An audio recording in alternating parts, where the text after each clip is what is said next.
Baik, bismillahirrahmanirrahim. Assalamualaikum warahmatullahi wabarakatuh. Waalaikumsalam warahmatullahi wabarakatuh. Alhamdulillahirabbil alamin wassalatu wassalamu ala asyrofil anbiya'i wal mursalin sayyidina Muhammadin wa ala alihi washabihi ajmain amma ba'du. Yang terhormat kepada dosen pengampu mata kuliah Praktikum Fisika Dasar Ibu Evelina Astra Patriot, MPD, serta teman-teman yang saya sayangi dan saya banggakan. Puji syukur kehadiran Allah Subhanahu wa Ta'ala karena pada hari ini kami kelompok 6 masih diberi kesempatan untuk mempresentasikan hasil praktikum kami. Salawat serta salam kita hanturkan kepada junjungan kita Nabi Muhammad SAW yang telah menghantarkan kita dari zaman kegelapan hingga zaman terang berterang. Baik, pada pagi hari ini kami dari kelompok 6 akan mempresentasikan hasil praktikum kami.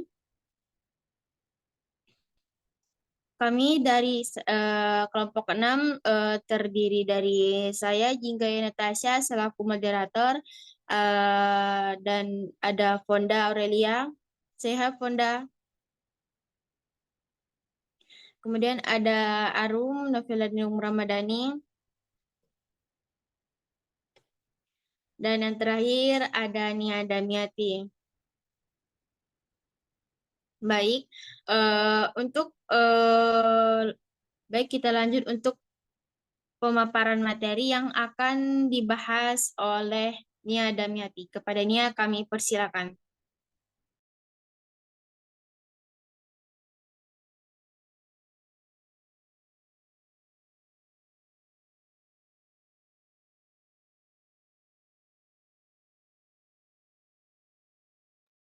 Baiklah, terima kasih kepada moderator. Di sini pertama kita akan membahas mengenai pengertian hukum Ohm. Hukum Ohm adalah arus listrik yang sebanding dengan tegangan dan berbanding terbalik dengan resistensi.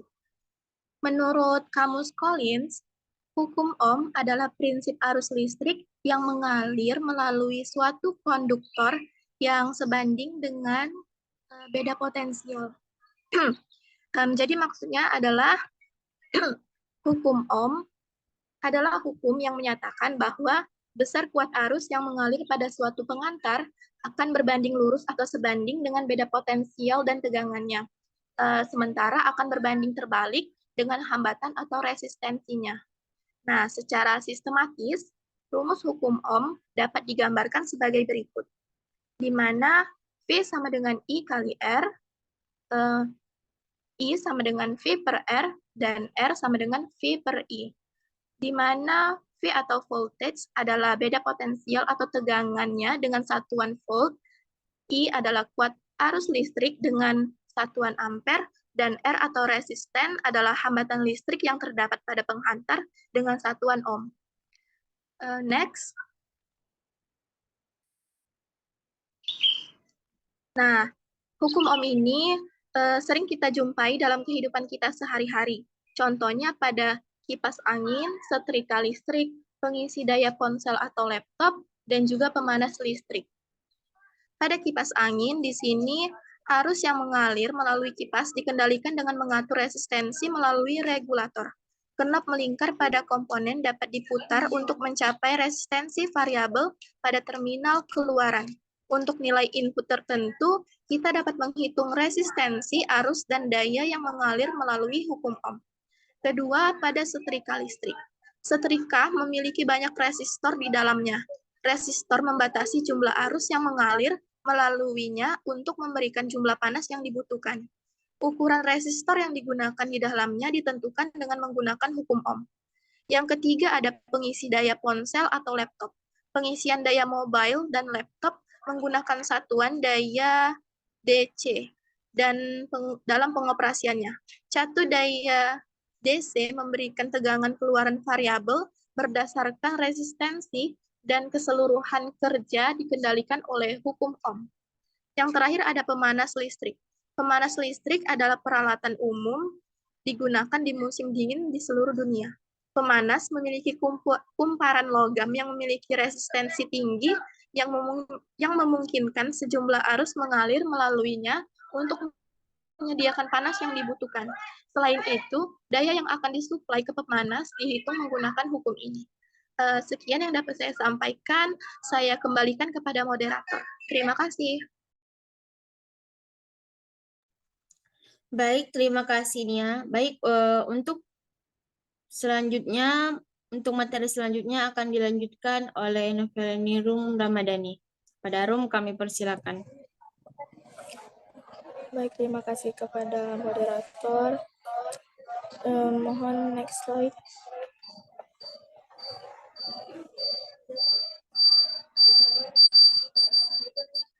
Baiklah, di sini saya akan menjelaskan data percobaan pada kelompok kami. Untuk yang pertama yaitu ada grafik tegangan terhadap kuat arus.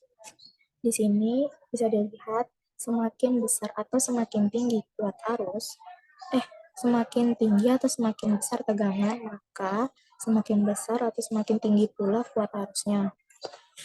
Dan untuk yang kedua, di sini ada tabel tegangan.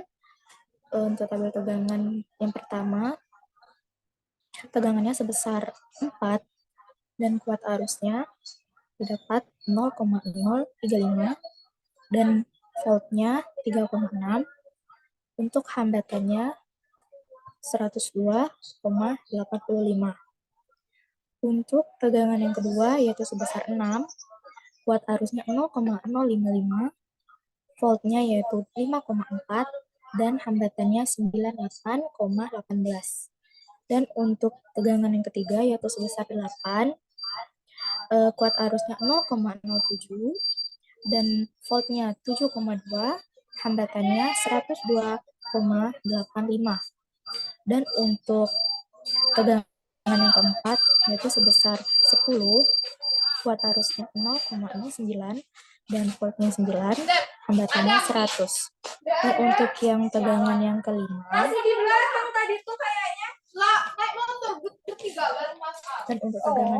sebesar 12, kuat arusnya 0,11, voltnya 10,5 dan hambatannya 95,45. Selanjutnya, next slide.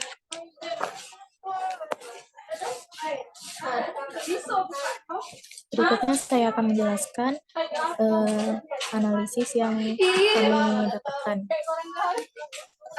Untuk analisis yang pertama yaitu grafik sesuai dengan data percobaan yang tadi, yaitu tegangan berbanding lurus dengan arus, yaitu semakin besar semakin tinggi tegangannya, semakin besar dan semakin tinggi pula kuat arusnya. Untuk analisis yang kedua di sini, bagaimana hubungan tegangan terhadap kuat arus. Berdasarkan grafik hubungan tegangan terhadap arus, besarnya tegangan listrik dalam sebuah rangkaian sebanding dengan kuat arus listrik. Hal ini menyatakan bahwa tegangan listrik dalam rangkaian akan bertambah jika arus yang mengalir dalam rangkaian bertambah. Jika tegangan yang diperoleh besar, maka kuat arus yang dihasilkan akan semakin besar pula. Dan untuk analisis yang ketiga yaitu menghitung hambatan pada tegangan terhadap kuat arus. Untuk yang pertama, tegangannya sebesar 4, yaitu di sini kuat arusnya dicari dengan 0,35 dibagi 5 dikali dengan 500 mA. Dan di sini 500 mA-nya itu diubah menjadi A, yaitu menjadi 0,5 itu 0,35 dibagi 5 dikali 0,5 ampere sama dengan 0,035 ampere. Dan untuk yang volt 18 dibagi 50 dikali 10 ampere sama dengan 3,6 volt. Dan untuk hambatannya, rumus awalnya itu volt sama dengan kuat arus dikali hambatan. Untuk mencari hambatannya, rumusnya itu hambatan sama dengan volt dibagi dengan kuat arus, yaitu 3,6 dibagi 0,035 mendapatkan hasil 102,85 ohm. Jadi untuk hasil pada tegangan 4 volt diperoleh hasil hambatan sebesar 102,85 ohm. Dan untuk tegangan yang kedua yaitu sebesar 6, cara mencari kuat arusnya yaitu 0,55 dibagi 5 dikali 0,5 ampere dan mendapatkan hasil 0,055 ampere. Untuk mencari voltnya yaitu 27 dibagi 50 dikali 10 ampere sama dengan 5,4 volt. Dan mencari hambatannya yaitu 5,4 dibagi 0,055 sama dengan 98,18 ohm. Jadi untuk hasil pada tegangan 6 volt diperoleh hasil hambatan sebesar 98,18 ohm. Untuk tegangan yang ketiga yaitu sebesar 8 volt, cara mencari kuat arusnya yaitu 0,7 dibagi 5 dikali 0,5 ampere sama dengan 0,07 ampere. Dan mencari voltnya yaitu 36 dibagi 50 dikali 10 ampere sama dengan 7,2 volt. Dan hambatannya di sini 7,2 dibagi 0,07 sama dengan 102,85 ohm. Jadi untuk hasil pada tegangan 8 volt diperoleh hasil hambatan sebesar 102,85 ohm. Dan untuk tegangan yang keempat yaitu sebesar 10, cara mencari kuat arusnya yaitu 0,9 dibagi 5 dikali 0,5 ampere sama dengan 0,09 ampere. Untuk mencari voltnya 9 dibagi 50 dikali 50 ampere sama dengan 9 volt. Dan hambatannya di sini 9 dibagi 0,09 sama dengan 100 ohm. Jadi untuk hasil pada tegangan 10 volt diperoleh hasil hambatan sebesar 100 ohm. Dan untuk tegangan yang terakhir, tegangan yang kelima sebesar 12, cara mencari kuat arusnya yaitu 1,1 dibagi 5 dikali 0,5 ampere sama dengan 0,11 ampere. Dan mencari voltnya 10,5 dibagi 50 dikali 50 ampere yaitu mendapatkan hasil 10,5 volt.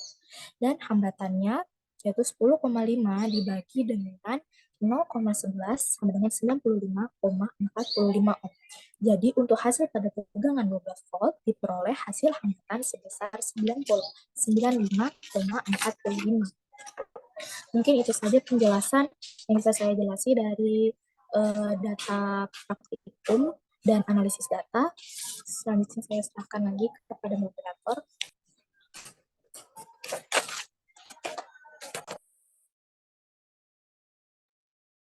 Baik, terima kasih Arum untuk pemaparan analisis datanya.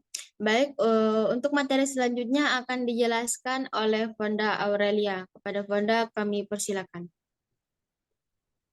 Baik, sini saya akan menjelaskan tentang pembahasan. Pada praktikum hukum Ohm ini adalah praktikum yang membahas hubungan antara tegangan, hambatan, dan arus listrik yang mengalir di suatu kabel penghantar. Hambatan yang didapat berdasarkan hasil perhitungan dari pengukuran arus listrik dan tegangan tersebut dibandingkan dengan nilai hambatan sebenarnya pada sebuah kabel yang terpasang di rangkaian.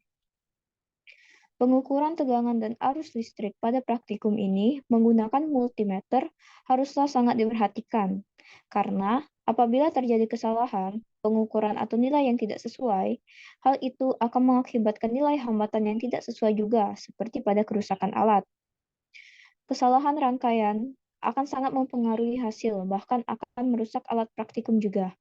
Voltmeter dirangkai paralel pada rangkaian dan amperemeter disusun seri pada rangkaian. Karena untuk mengukur sebuah tegangan atau benda potensial di setiap bagiannya diperlukan cabang atau bagiannya, oleh sebab itu dirangkai secara paralel. Sedangkan amperemeter disusun seri Karena untuk mengukur arus listrik apabila disusun paralel, maka akan terjadi pembagian arus yang mengakibatkan pengukuran tidak sesuai. Oleh karena itu, untuk amperemeter disusun secara seri. Baik, saya kembalikan kepada moderator.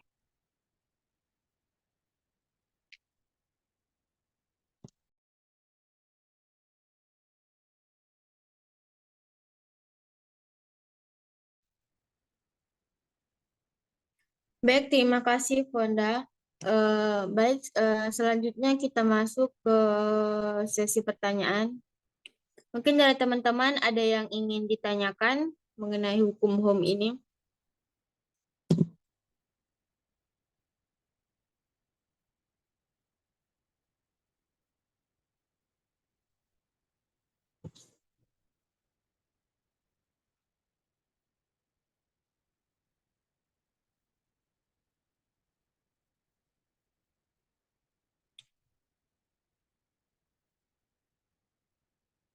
Mungkin dari Arum, Nia, atau Fonda ada yang ingin ditanyakan?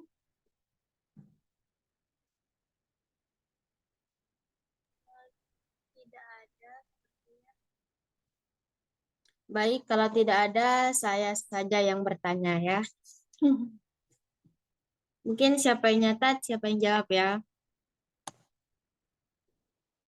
Baik, pertanyaannya tadi adalah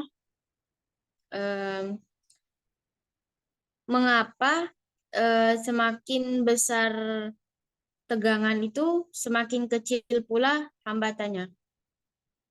Terima kasih. Baik, terima kasih kepada Jingga. Arum izin menjawab dengan pengetahuan Arum pribadi. Untuk pertanyaan Jingga tadi, kenapa semakin besar tegangan, semakin kecil hambatan? Jadi, sebenarnya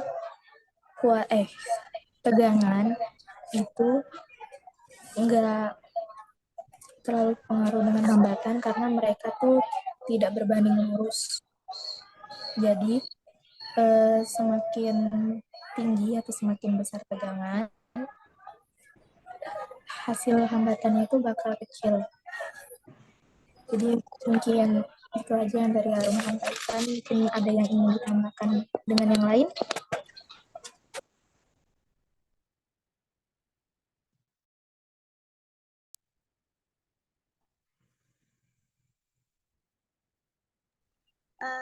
Izin moderator ingin menambahkan sedikit. Benar seperti yang disampaikan oleh Arum tadi, di mana menurut hukum Ohm, besar kuat arus akan sebanding atau berbanding lurus dengan tegangannya. Sementara dia akan berbanding terbalik dengan hambatan atau resistensinya. Nah, ini menyebabkan di mana misalnya semakin besar kuat arus atau tegangan, maka hambatannya akan semakin karena jika semakin besar hambatan, maka hambatan tersebut akan dapat menghambat kuat arus yang mengalir di kawat tersebut. Sehingga kuat arusnya kecil, tegangannya juga kecil. Itu saja. Intinya tegangan berbanding terbalik dengan hambatan. Terima kasih. Untuk Jingga, Baik, terima kasih untuk Nia dan Arum, sudah cukup bagus jawabannya. Mungkin kita latihan soal dulu ya guys ya. Mana? Oke.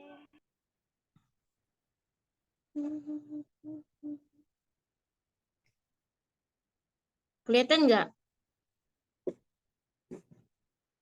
Iya, terlihat jelas. Kelihatan. Oke. Nah, mungkin siapa yang mau jawab? Fonda, Nia, atau Arum yang mau jawab? Baiklah, mohon beri kami waktu beberapa menit untuk menjawab. Oke, 2 menit ya. Oke.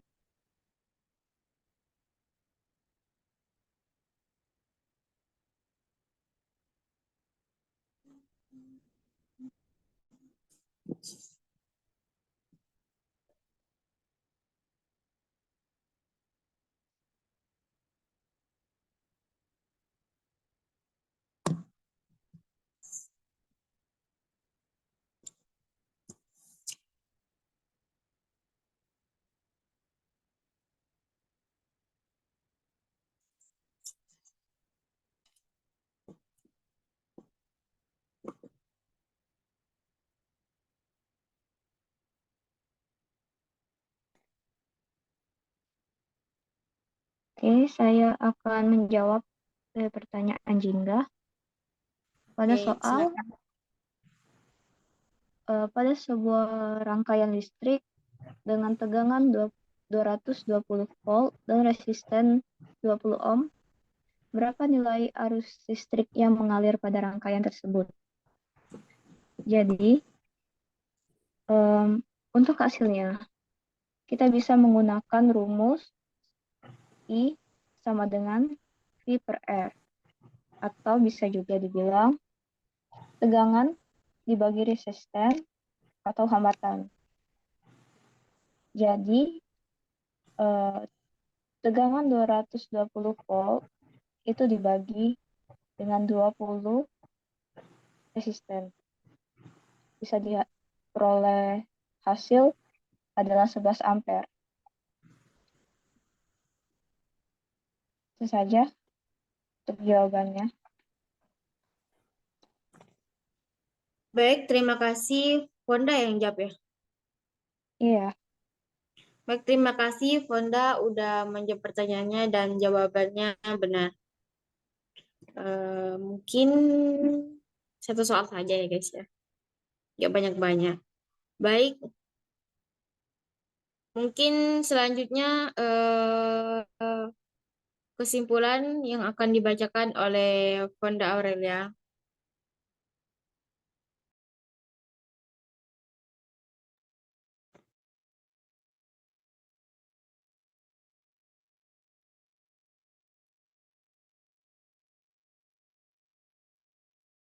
kesimpulan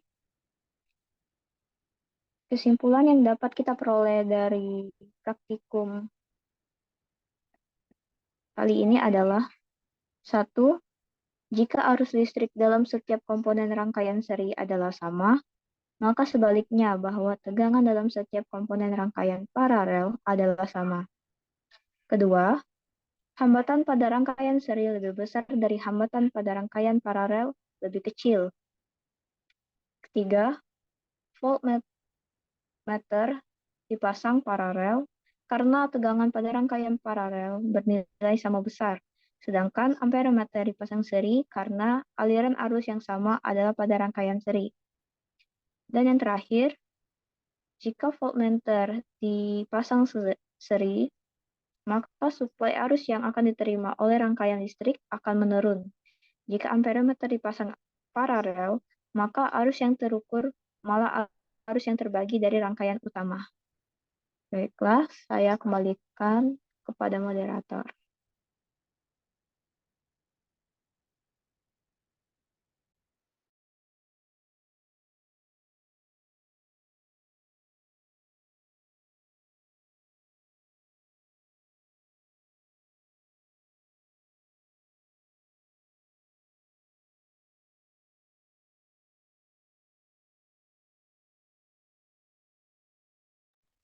Mohon maaf hingga sepertinya mikrofonnya lupa dihidupkan. Astagfirullahaladzim, ya salah. Baik, terima kasih Fonda untuk kesimpulannya. Mungkin itu saja presentasi kami dari kelompok 6 pada hari ini. Jika ada kesalahan kata atau perbuatan, kami mohon maaf, pada Allah kami mohon ampun. Akhir kata, wabillahi taufiq wal hidayah. Wassalamualaikum warahmatullahi wabarakatuh. Waalaikumsalam. Waalaikumsalam warahmatullahi wabarakatuh. Dadah guys. Mungkin untuk dokumentasi dulu ya guys ya. Siapa yang banyak reading? Dokumen. SS tolong. 1, Stop. 2, 3. Lagi, satu lagi.